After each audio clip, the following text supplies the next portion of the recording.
أعوذ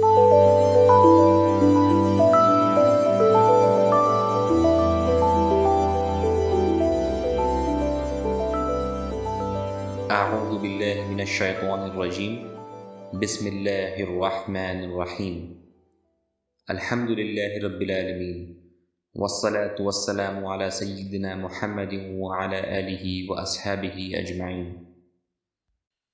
Fusus al-Iman is a concise format of explanations related to Sahih Iman based on Tafsir Asadi and Irshad al-Asadi. This book series is named Fusus al-Iman, Bezels of Faith, with the intention that it may be used by the people as an anchor of Sahih Iman when sailing in the oceans of knowledge of Quran and Ahadith.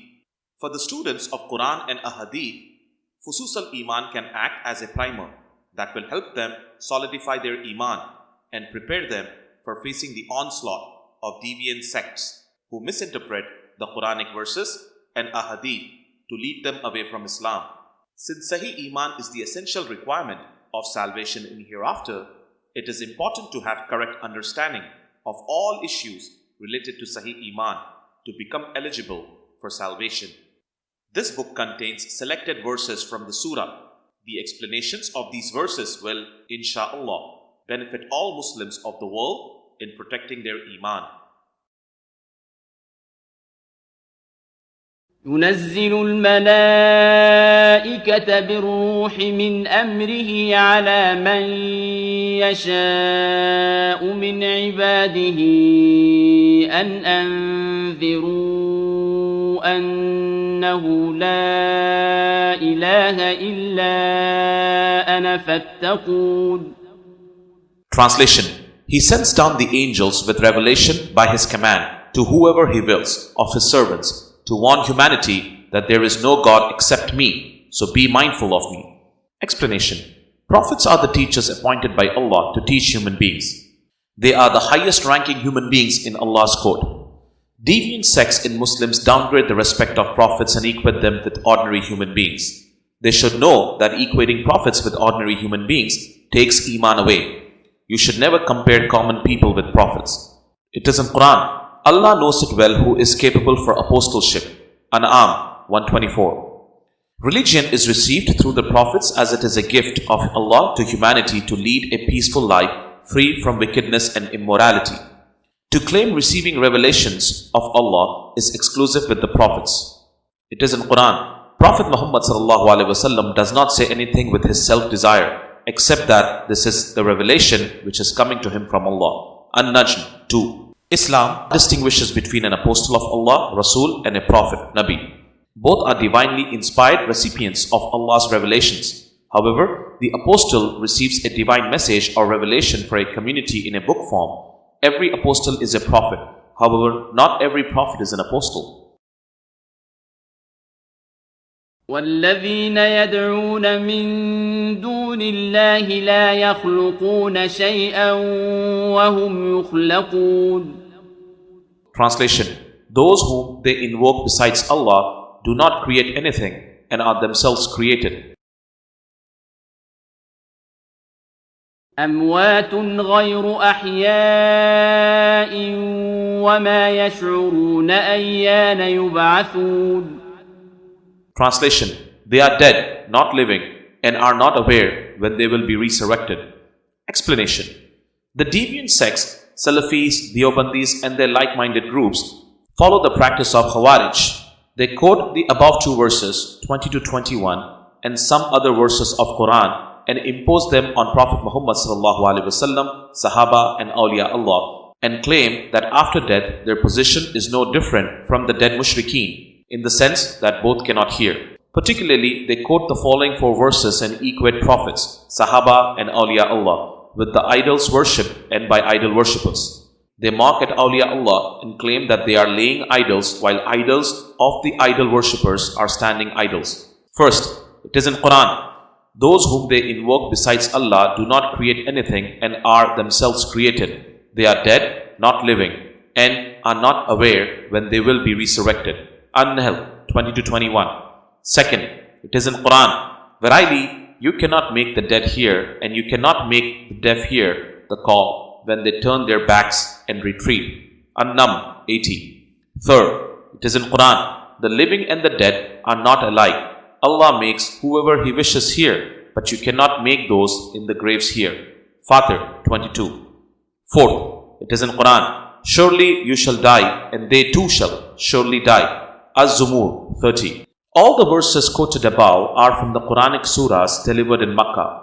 We all know that the surahs delivered in Makkah were mostly in refutation of idol worship of Makkan pagans. Therefore, the above verses are surely meant for Makkan pagans. It is in Hadith, Ibn Umar radiallahu ta'ala anhu considered the Khawarij and the heretics, Salafis and their like-minded groups, as the worst beings in creation, meaning worse than the Satan and his subordinate shayateen. And he said, they went to verses which were revealed about the disbelievers, the pagans of Makkah, and applied them to the believers, prophets, Sahaba, Awliyaullah and Muslims. Bukhari. We have discussed these verses below to explain that the contention of deviant sects is spurious. Verse number 1. It is in Quran, those whom they invoke besides Allah do not create anything and are themselves created. They are dead, not living, and are not aware when they will be resurrected. An-Nahl 20-21. The above verse are meant for Makkan pagans and their dead ancestors, which is proof from the following Quranic verses, hadith and quotes. First, it is in Quran, your guardian or solver of grievances can be Allah and His Apostle sallallahu alaihi wasallam, and those who believe, who establish salah and pay zakat and bow down in prayer. Al-Maidah 55. Second, it is in hadith narrated by Al-Hakim that Abu Ayyub Al-Ansari radiallahu ta'ala anhu placed his forehead on the grave of Prophet Muhammad sallallahu alaihi wasallam. Marwan ibn al-Hakam, the governor of Medina, saw him and held his neck. Abu Ayyub radiallahu ta'ala anhu said, I did not come to the stone idol. I came to the Apostle of Allah sallallahu alaihi wasallam. I heard the Apostle of Allah sallallahu alaihi wasallam say, do not weep for Islam if the qualified people were in charge, but weep for it if it was under the charge of unqualified. Al-Hakim related this hadith in Mustadrak and said it is Sahih. Ad-Dahabi, who is held in great regard by Salafis, agreed to his authentication. In the above hadith, there is a clear distinction between idol worship by idol worshippers and the graves of prophets, Sahaba and Awliyaullah. Paying respects, placing forehead on the mazar or kissing the mazars of Islamic dignitaries is the tradition of Sahaba. Look in the above hadith. Abu Ayyub radiallahu ta'ala anhu is reported to have placed his forehead on the pious grave of the Prophet sallallahu alaihi wasallam. And when Marwan, the governor of Medina, tried to hold him, he says that I have come to the Prophet sallallahu alaihi wasallam and not to an idol. Third, it is in hadith. Muad ibn Jabal radiallahu ta'ala anhu and Bilal radiallahu ta'ala anhu came to the grave of the Prophet sallallahu alaihi wasallam and sat weeping, and Bilal radiallahu ta'ala anhu rubbed his face against the grave of the Prophet sallallahu alaihi wasallam. Ibn Majah 2-1320, Ahmad al-Tabrani, al-Subki and Ibn Asakir. The above hadith confirms the fact that kissing of graves and placing head and rubbing face on the graves is the tradition of Sahaba radiallahu ta'ala anhu. Fourth, it is in hadith. Yahya related from Imam Malik radiallahu ta'ala anhu that he heard that Ali ibn Abi Talib radiallahu ta'ala anhu used to rest his head on graves and lie on them, holding the grave with his stretched hands, while his head, entire face and chest is rested on the grave. Imam Malik radiallahu ta'ala anhu said, as far as we can see, it is only forbidden to sit on the graves to relieve oneself. Muwatta Imam Malik, Book 16. Fifth, Ibn Taymiyyah, the first in command of Salafis, Deobandis and their like-minded groups, wrote a hadith in the book Sirat al-Mustaqim. A person came to the blessed grave of the Apostle of Allah sallallahu alaihi wasallam and requested food from the Prophet sallallahu alaihi wasallam and sat down. After a while, a Hashmi, a member of the Prophet sallallahu alaihi wasallam's family, came to him. He had with him a tray of food and said, this food has been sent by the Prophet sallallahu alaihi wasallam, and with it he gave a message. Eat it and leave from here, because whoever loves us does not make this kind of wish. Iqtida as-Sirat al-Mustaqim, page 290 by Ibn Taymiyyah. From the above, it is proof that we can request from the pious people after their deaths for our needs, and they can help in alleviating our problems. Verse number 2. It is in Quran. Verily, you cannot make the dead hear, and you cannot make the deaf hear the call when they turn their backs and retreat. An-Naml 80. To understand the above verse in its correct perspective, read the verse which is mentioned immediately after this verse, verse number 81. We have quoted below both these verses together to understand factual meanings in this regard. It is in Quran, verily you cannot make the dead hear, or you cannot make the deaf hear the call when they turn their backs and retreat. Verse 80. Nor can you lead the blind out of their error. You cannot make none to hear except those who believe in our revelations and who have surrendered themselves to Islam. Verse 81. An-Naml 80-81. When we read both the verses together, it is clear that the word dead is used to mean the disbelievers and not those who are actually dead. In verse 80, it is mentioned that when you call them, they turn their backs and retreat, meaning these verses are meant for the living Makkan pagans. Similarly, in verse 81, it is mentioned that you cannot make none to hear except those who believe in our revelations, which makes it abundantly clear that these verses are definitely meant for Makkan pagans who are unwilling to accept the truth of Islam. Verse number 3. It is in Quran, the living and the dead are not alike. Allah makes whoever He wishes hear, but you cannot make those in graves hear. Fatir 22. To find out its actual meaning, let us study 3 verses immediately before this verse. We have provided below all 4 verses together for our readers to understand correct contextual meanings. It is in Quran, the blind and the seeing are not alike. Verse 19. Nor are the depth of darkness and the light. Verse 20. Nor are the chilly shade and the genial gracious heat of the sun. Verse 21. Nor are alike those that are living and those that are dead. Allah can make any that He wills to hear, but you, O Prophet ﷺ, cannot make those hear who are in graves. Verse 22. Fatir 19-22. Verse 19. The blind and the seeing are not alike. This has reference to Makkan polytheists. Allah is referring them as blind because they do not have the light of Iman in their hearts. Verse 20. The depth of darkness and light is not alike. This means Kuffar's hearts are buried in the depth of darkness. Therefore, they cannot be compared with Muslims whose hearts are enlightened with Iman. Verse 21. The chilly shade and gracious heat of the sun cannot be alike. Since Makkan pagans' hearts are buried in the depth of darkness, it is referred as chilly shade which cannot benefit from the heat of the sun. Meaning, the polytheists of Makkah are not benefited from the gracious heat of Iman that is emanating from Prophet Muhammad ﷺ. Verse 22 has 3 parts. Part 22.1. The living and dead are not alike. This means the polytheists of Makkah and Muslims are not the same. Muslims are referred as living beings because of their Iman, as Makkan pagans' hearts are buried in the depth of darkness because of their idol worship. They are referred as dead people. Part 22.2. Allah can make any that He wills to hear. Allah says that He has the omnipotence power to make anyone hear, which means He can give Iman to anyone He wishes.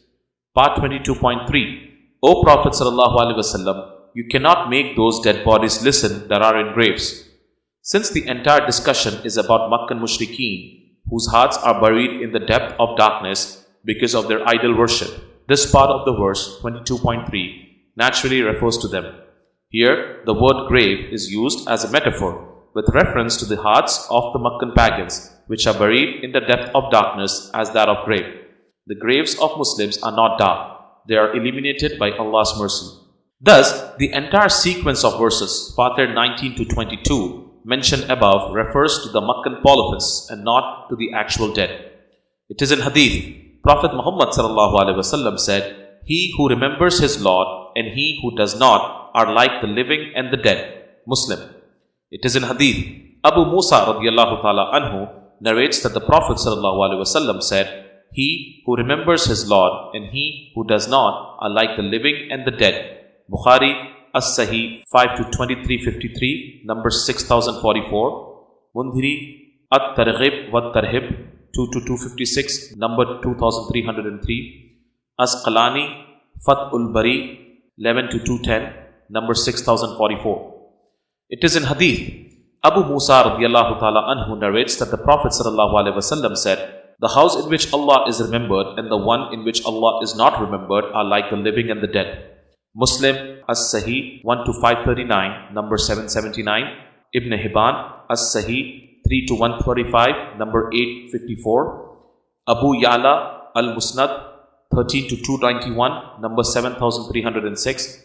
Ruyani Al-Musnad 1 to 317, number 473. Abu Naum Al-Musnad Al-Mustakhraj Ala As-Sahih Muslim 2 to 372, number 1771. Dailami 4 to 143, number 6442. Bayhaqi Shu'ab ul-Iman 1 to 401, number 536.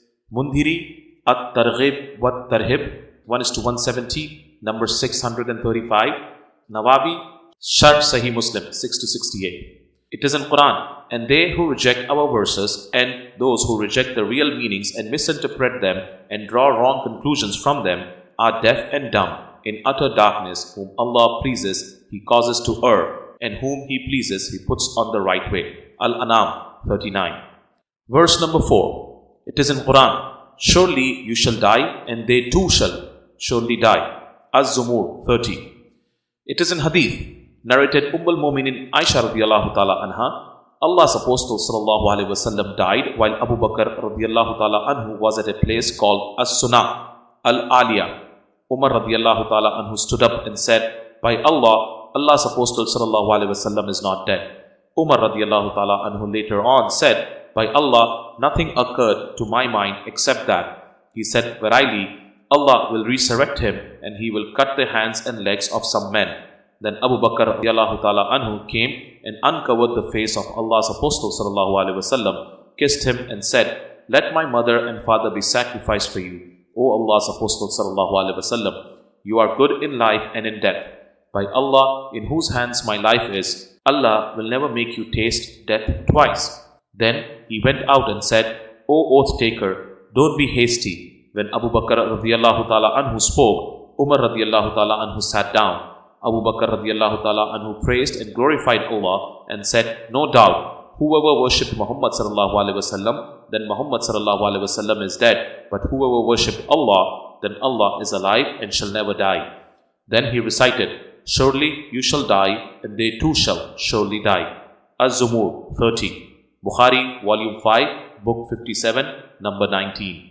Salafis, Deobandis and their like-minded groups misinterpret the above verse and hadith to mean that there is no difference between the death of Prophet Muhammad sallallahu alaihi wasallam and the death of a pagan mushrik, in the sense that both cannot see or hear after death. Astaghfirullah al-Azim. This claim on their part is kufr, a blatant and unpardonable kufr. No person who has some common sense can equate Allah's Apostle sallallahu alaihi wasallam with a pagan mushrik, both in this life and in hereafter. La hawla wa la quwwata illa billah. To understand the meaning of this verse, let us read a verse before this verse. We have provided below both these verses for our readers so that they understand the true meanings in this context. It is in Quran. Allah puts forth a similitude, a slave man belonging to many partners like those who worship others along with Allah, disputing with one another, and a slave man belonging entirely to one master like those who worship Allah alone. Are those two equal in comparison? All praises and thanks be to Allah, but most of them know not. Surely you shall die, and they too shall surely die. Az-Zumur 29 to 30. Verse 29 establishes that the people who worship idols are not the same as those who worship Allah. Surely the treatment, rewards, and active life of Muslims after their deaths will be different from the punishment of dead mushrikeen. There are many Quranic verses and a hadith and quotes which testify that prophets, Sahaba, Awliya Allah are alive. They can see, listen, and pray for us. This is Allah's beneficence and reward for them. Verse number 30 describes, O Prophet sallallahu alaihi wasallam, you will die and these mushrikeen will also die. But since you are not like one of them, therefore your state after death will be exalted, totally different from their state. Your rewards and responsibilities after death are different from the punishment and torment of dead mushrikeen. It is in Quran. It is expected that your Lord will place you to praised station. Al-Isra 79. It is in Quran. Your guardian or solver of grievances can only be Allah and His Apostle sallallahu alaihi wasallam, and those who believe, who establish salah and pay zakat and bow down in prayer.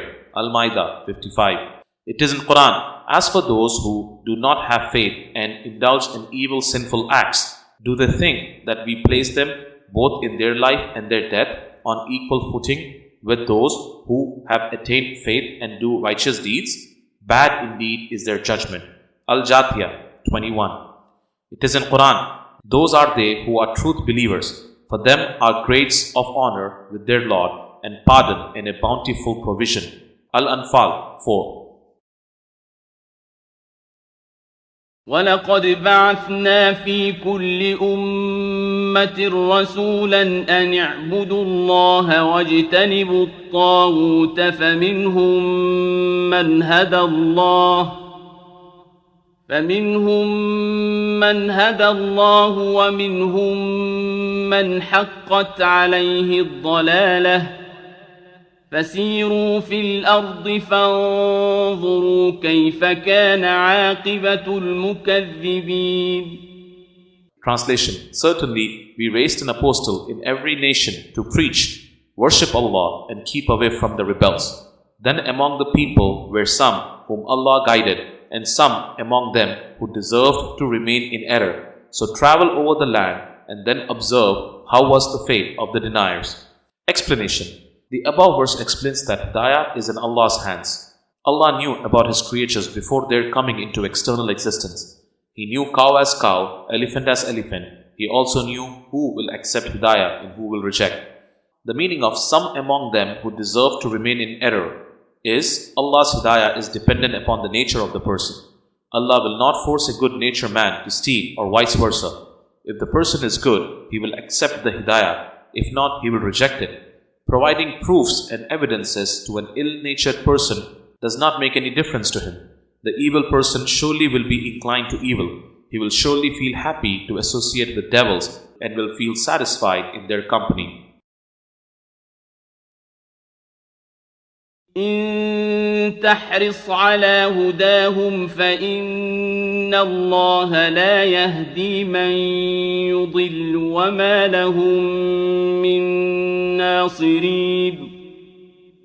Translation. Even if you are eager to guide them, Allah does not surely guide those who have gone astray. They will have no one to help them. Explanation. Prophet Muhammad ﷺ is Rahmatul lil Alameen. Therefore, he will be eager to see that everyone comes under the fold of Islam.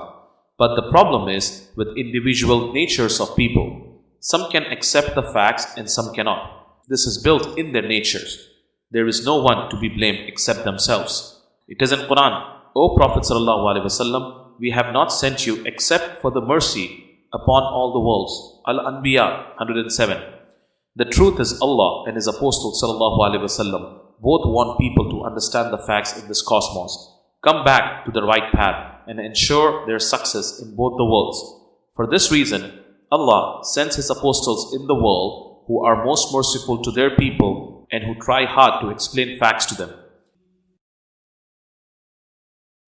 إنما قولنا لشيء إذا أردناه أن نقول له كن فيكون. Translation. When we want to create a thing, we only say be and it is there. It comes into existence. Explanation. Allah's existence is absolute, His own. Other than Allah, everything else is dependent upon Him. This is the reason He is called independent being and true worshipable. Allah's attributes are infinite. His basic attributes are He is living, knowledgeable, hearing, seeing, powerful, He has will and He can speak, He also commands. To create a thing, Allah gleams the refulgence of His attributes and epithets on the probate archetype and commands the probate archetype be, and there it comes into existence. What is created by the command be? The soul comes into existence from this command and gets associated with the probate archetype. It is in Quran, and when I have proportioned him and breathed into him something out of my soul, then fall down in front of him in prostration. Al-Hijr 29. Allah is addressing the angels saying, when He completes the body of Adam a.s. and associates his soul with his body, Adam a.s. will come into life. At that moment, all of you angels bow down mark of respect.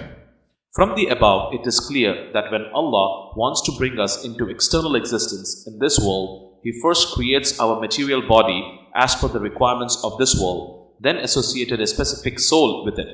When these two are joined with our innate person, we come into existence. Thus, there are three things involved in our creation.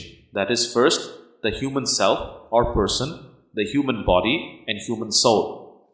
What are probate archetypes? Probate archetypes are related to Allah's knowledge. These are individual frames or sketches within Allah's knowledge. Allah's knowledge is infinite and beyond the imagination of human beings. Allah knew before creating everything that the thing will be born with the specific characteristics or nature. Thus, probate archetypes exist in Allah's knowledge as evidence or probation or proof of things before they are created. Kinds of probate archetypes. Probate archetypes are of two kinds. First, facts of Allah, which are effective or active, and second, facts of universe, or facts of things, or facts of creatures, which are affected or passive. Existence of this universe is dependent upon the refulgence of the facts of Allah on the facts of creatures or things. Affected or passive probate archetypes are known as A. Facts of things, B. Awareness of Allah, and C. Facts of universe. Effective or active probate archetypes are known as A. Facts of Allah, B. Facets of knowledge, and C. Purity stone. What is the difference between facts of universe and facts of Allah? The first is Allah knows about His own attributes. The other is He knows the facts of the creatures. These two have different realities. One is knowledge, what is known to Allah about Himself. The other is awareness, subject knowledge or what is known to Allah about His creation. What is the evidence of probate archetypes?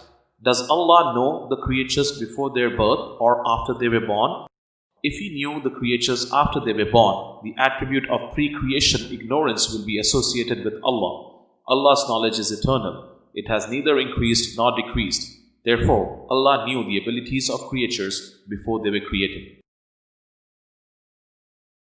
أولم يروا إلى ما خلق الله من شيء يتفيأ ظلاله عن اليمين والشمائل سجدا لله وهم داخرون. Translation: Have they not regarded that whatever thing Allah has created casts its shadow to the right and to the left, prostrating to Allah in utter humility? Explanation: Deviant sects like Salafis, Deobandis and their like-minded groups cite the above verse to claim that the shadow of the Prophet ﷺ was visible. This is a misleading argument. The above verse is with reference to the disbelievers who refuse to accept their Lord's absolute sovereignty in the cosmos. The verse explains that you are a creature, so remain humble in front of your Lord. Even if you deny to prostrate to Allah as per His commandments, look at your shadow during the day. At left side and right side is prostrating to Allah. Salafis, Deobandis, Kharijis and the like-minded groups have the habit of imposing verses of Quran meant for disbelievers on the Prophet ﷺ, Sahaba and Awliya Allah. First, it is in Hadith. Ibn Umar radiallahu ta'ala anhu considered the Khawarij and the heretics, Salafis, Deobandis and their like-minded groups as the verse speaks in creation, meaning worse than Satan and his subordinate shayateen, and he said, they went to verses which were revealed about the disbelievers, the pagans of Makkah, and applied them to the believers, prophets, Sahaba, Awliya Allah and Muslims. Bukhari. Second, it is in Hadith. Abdullah bin Umar radiallahu ta'ala anhu narrated that the Prophet ﷺ told his companions, I am not like you, I live with my sustainer who feeds and provides me drink. Bukhari, Muslim. Third, it is in Quran. From Allah has come to you a light and a book manifest. Al-Ma'idah 15. The above verse is very clear in describing Prophet Muhammad ﷺ as Nur from Allah. In the exegesis tafsir of the above verse, many well-known ulama have confirmed that the light refers to Prophet Muhammad ﷺ. First, Suyuti in Tafsir al-Jalalayn. Second, Firuzabadi in the Tafsir Ibn Abbas entitled Tanwir al-Mikhbas, page 72. Third, Imam Fakhr al-Din al-Razi in his book Tafsir al-Kabir 11 to 189. Fourth, Khadi Baidawi in his Tafsir Anwar al-Tanzil. Fifth, Al-Baghawi in his Tafsir Ma'alim al-Tanzil 2 to 23. Sixth, Al-Shirbini in his Tafsir Al-Siraj Al-Munir, page 360. 7. Tafsir Abi Saud, 4-36. 8. Thanullah Panipati in his Tafsir Al-Mazhari, 3-67. 9. Sheikh Muhammad Abdul Qadir Siddiqui rahmatullah alayh in his Tafsir Siddiqi. 10. Ibn Jarir Al-Tabari in his Tafsir Jami Al-Bayan. 11. Al-Khazin in his Tafsir 2-28. 12. Al-Nasafi in his commentary Tafsir Al-Madarik 1-276, and Al-Khasimi in his Mahasin At-Tabil 6-1921. 13. Ahmad Al-Sawi in his commentary on Tafsir Al-Jalalayn 1-258. 14. Sayyid Mahmud Al-Alusi in his commentary Tafsir Ruh Al-Mani 6-97. 4th, it is in Hadith, it is related from Jabir radiyallahu ta'ala anhu that he said, I once saw the Apostle of Allah sallallahu alaihi wasallam on the night of a full moon. On that night he wore red striped clothing. At times I looked at the full moon and at times at the Apostle of Allah sallallahu alaihi wasallam. Ultimately, I came to the conclusion that the Apostle of Allah sallallahu alaihi wasallam was more handsome, beautiful, and more radiant than the full moon. Shama'il-e-Tirmidhi. 5th, it is in Hadith. Imam Ibn al-Jawzi in his Kitabul Wafa narrates a hadith from Abdullah bin Abbas radiyallahu ta'ala anhu, who said, the Apostle of Allah sallallahu alaihi wasallam had no shadow, not while standing in the sun, but the brilliance of his light, Nur, surpassed the rays of the sun, nor while sitting before a burning light, but his luminous light excelled the luster of the light. Kitab al-Wafa by Ibn al-Jawzi. 6th, it is in Hadith. Imam Nasafi in his Tafsir Madarik narrates from Uthman bin Affan radiyallahu ta'ala anhu that he said to the Prophet sallallahu alaihi wasallam, Allah Almighty does not let your shadow fall on the ground, so that no foot of man can fall on it. Tafsir Madarik by Imam Nasafi. 7. It is in Hadith. Imam Jalaluddin Suyuti in his Fasail Al-Kubra narrates from Ibn Saba radiyallahu ta'ala anhu. This is also a unique feature of the Prophet sallallahu alaihi wasallam, that the shadow did not touch the ground because he was light, Nur, and when he used to walk in the sunshine, his shadow could not be seen. Fasail Al-Kubra by Jalaluddin Suyuti. 8th, it is in Hadith. Hakim Tirmidhi in his book Nawadirul Usul narrates from Zakwan radiyallahu ta'ala anhu, a sahabi of the Prophet sallallahu alaihi wasallam, who said, the shadow of the Prophet sallallahu alaihi wasallam could not be seen in the brightness of the sun or in moonlight. Nawadir al-Usul by Hakim Tirmidhi. It is consensus of Islamic scholars that there was no shadow of Prophet Muhammad sallallahu alaihi wasallam. We have described below opinions of some of them. First, Imam Khadi Liyad rahmatullah alayh in his Ash-Shifa states, the Prophet sallallahu alaihi wasallam did not possess a shadow in the brightness of the sun or in the moonlight because he was light, Nur. Second, Imam Ahmad Khastalani rahmatullah alayh states in Al-Mahabibul Lad-Dunya, the Prophet sallallahu alaihi wasallam did not possess a shadow in the brightness of the sun or moonlight. Third, Sheikh Abdul Haq Muhaddid Dehelvi rahmatullah alayh, who is heavily quoted by Deobandis and their like-minded groups, states in Madarij an-Nubuwa, the Prophet sallallahu alaihi wasallam shadow did not appear in sunshine nor in moonlight. Fourth, Sheikh Muhammad Abdul Qadir Siddiqui rahmatullah alayh described it in several of his books and in his Tafsir Siddiqi that the shadow of Prophet Muhammad sallallahu alaihi wasallam did not appear in sunshine or in the moonlight. Fifth, Ghawth al-Azam Sheikh Abd al-Qadir al-Jilani radiyallahu ta'ala anhu confirms the fact that the Prophet Muhammad sallallahu alaihi wasallam's shadow did not appear in sunshine or in moonlight. Correct understanding of a hadith.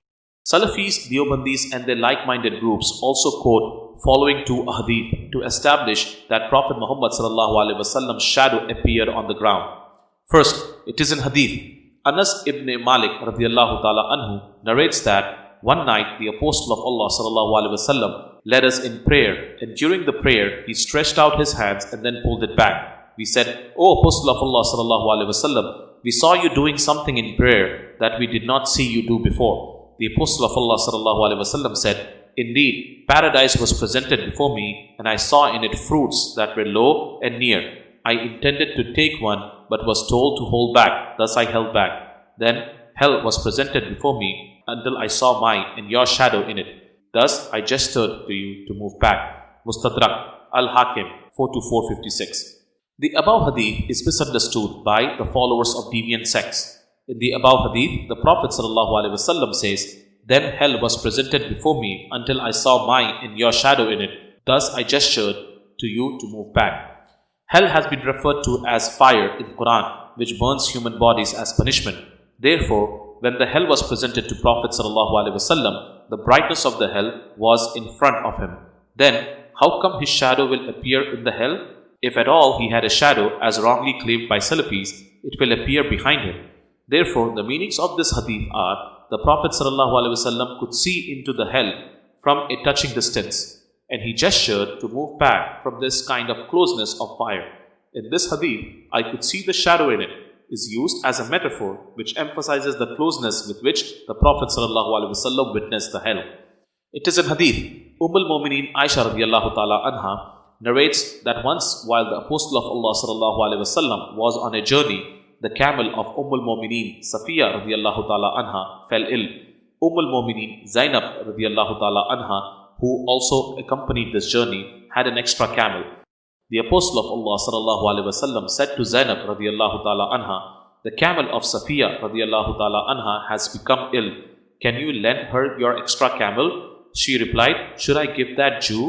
Before converting to Islam, Safiya radiallahu ta'ala anha was a Jew.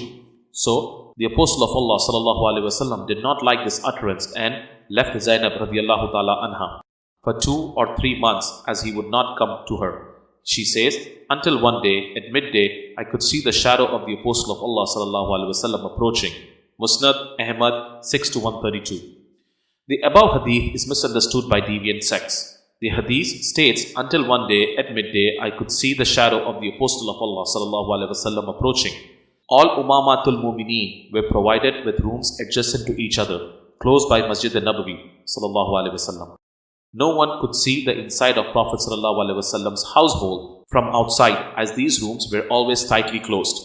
When Prophet Muhammad ﷺ went to see al-Mu'mineen Zainab radiallahu ta'ala anha, she must have seen the Prophet ﷺ approaching her all of a sudden after a long absence. How could she see his shadow in the room at midday when there is no shadow of the body falling on the ground even outside the room? Let us look at another possibility that Prophet Muhammad ﷺ approached al-Mu'mineen Zainab radiallahu ta'ala anha somewhere outside their residence. Even in this scenario, she cannot see Prophet ﷺ's shadow approaching her because the hadith mentioned the time to be midday. At midday, the sun is straight on the head and we find no shadow falling on the ground. Therefore, the meanings of the above hadith are, al-Mu'mineen Zainab radiallahu ta'ala anha saw Prophet ﷺ approaching her. The shadow in this hadith is used as a metaphor for sudden approach of the Prophet ﷺ in front of her. It is important that we learn Quran and Hadith in the company of truthful sheikhs of Ihsan. If we try to learn Quran and Hadith independently, we are sure to get misled and go astray. If the shadow of Prophet ﷺ was there, then we could have found its mention in many Hadith in Sahih Sitta. The above two hadith, which are misquoted by Salafis, Deobandis and their like-minded groups, are taken from Musnad Ahmad and Mustadrak al-Hakim. It is the practice of the deviant sects that they search the entire Islamic literature to find something which they can misinterpret to downgrade the respect and honor of Prophet Muhammad ﷺ and to equate him with sinful human beings. They do the same thing with Sahaba and Awliya Allah. Who were the people who used to equate Prophet Muhammad ﷺ with normal sinful human beings? They were Meccan pagans. It is in Quran. The Meccan pagans used to say, "What is there in this Apostle ﷺ and other people of Makkah? He eats food like us and goes around the markets like us." Al-Furqan 7. The deviant sects, Salafis, Deobandis, Kharijis and their like-minded groups follow the footsteps of Meccan pagans.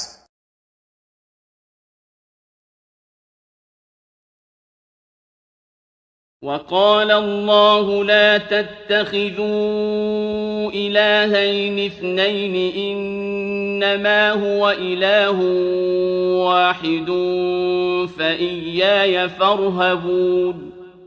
Translation: Allah has commanded, "You shall not worship two gods. There exists only one God. I am the one, so fear me." Explanation: Many people believe in the pairs of gods and deities. one for good and the other for evil, one male and the other female. Many others have devised many gods for various purposes, and they worship their idols. Allah commands that there is no God but He, so people should pray Him only. وضرب الله مثلا رجلين أحدهما أبكم لا يقدر على شيء وهو كل على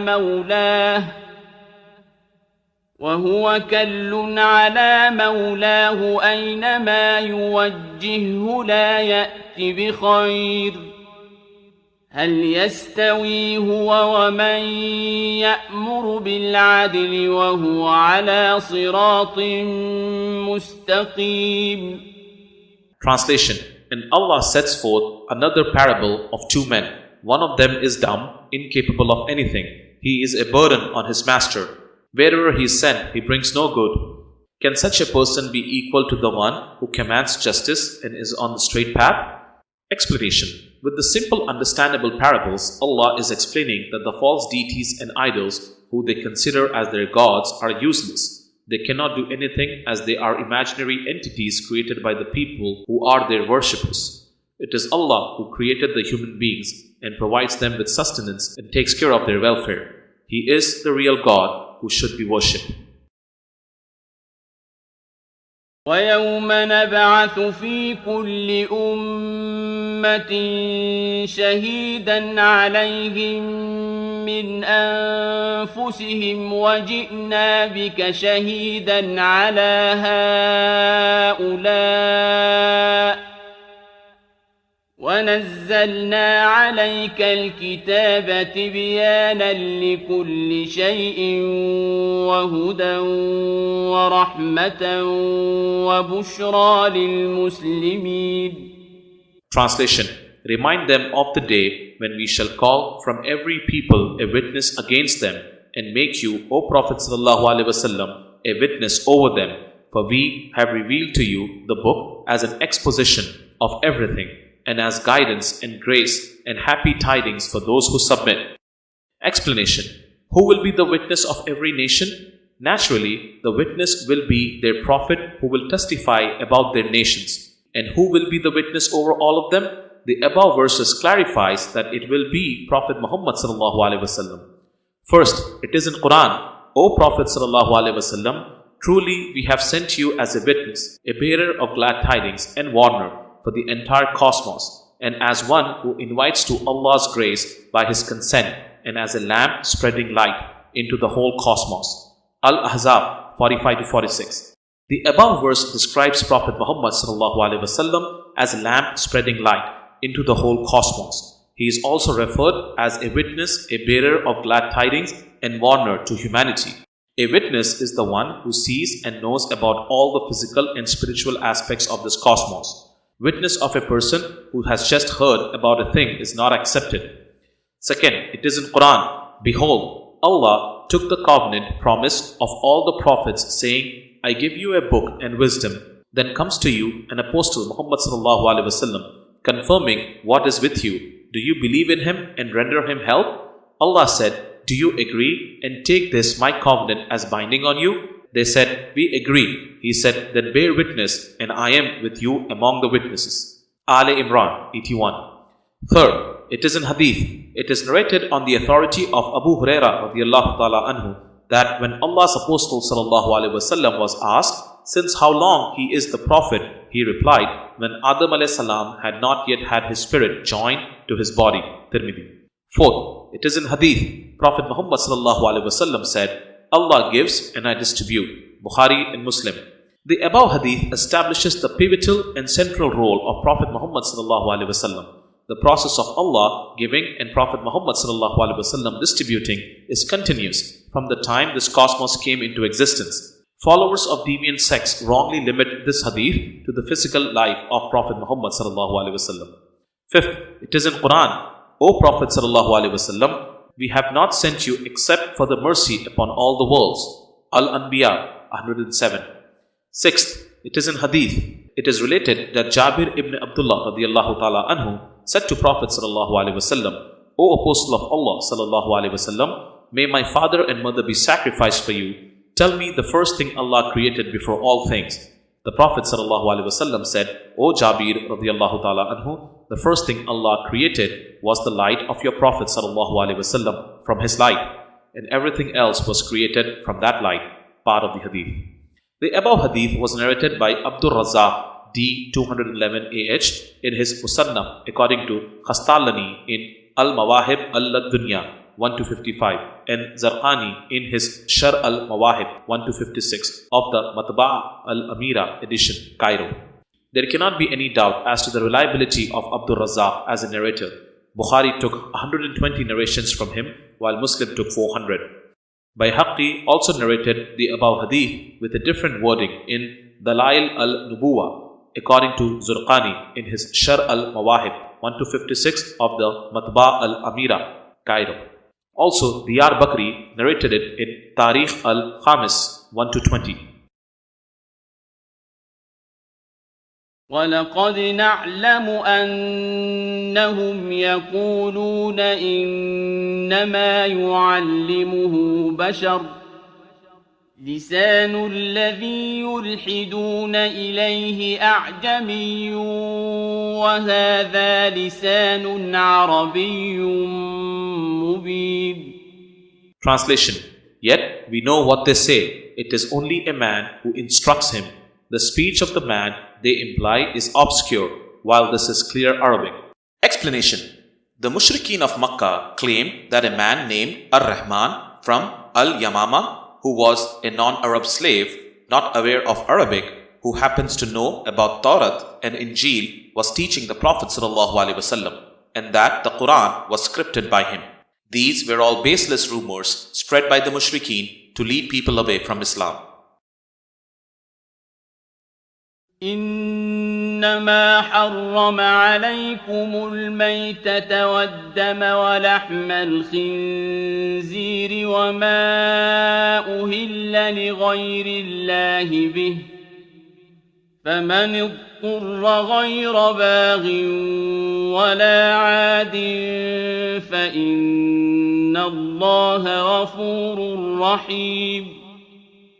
Translation. He has forbidden you only carrion, blood, the flesh of the swine, and that which has been dedicated to other than Allah. But should someone be compelled without being rebellious or aggressive, indeed Allah is all forgiving, all merciful. Explanation. What is the purport of the command that a thing which has been dedicated to other than Allah is forbidden? It is with reference to what we intend and commit by saying at the time of sacrificing the animal. The Meccan pagans used to say, Bismillati wal Uzza, in the name of Lat and Uzza, the deities of Meccan pagans. Against this, it was established in Islam that Muslims say, Bismillahi Allahu Akbar, in the name of Allah, and Allah is supreme. Islam teaches us to take the name of Allah before everything we do. It is in hadith, it is narrated by Abu Huraira radiyallahu ta'ala anhu, that the Prophet sallallahu alaihi wasallam said, everything which does not start with the praise of Allah is vitiated, devoid of virtue. Musnad Ahmad. This is the reason Fatiha and Isal Thawab is so popular among Muslims. We cook food, sacrifice animals in the name of Allah, and dedicate recompense Thawab to awliya Allah and dead Muslim relatives. The people who are dead surely get benefited from Fatiha and Isal Thawab in life and after death. Isal Thawab is Sunnah, proved by so many ahadith.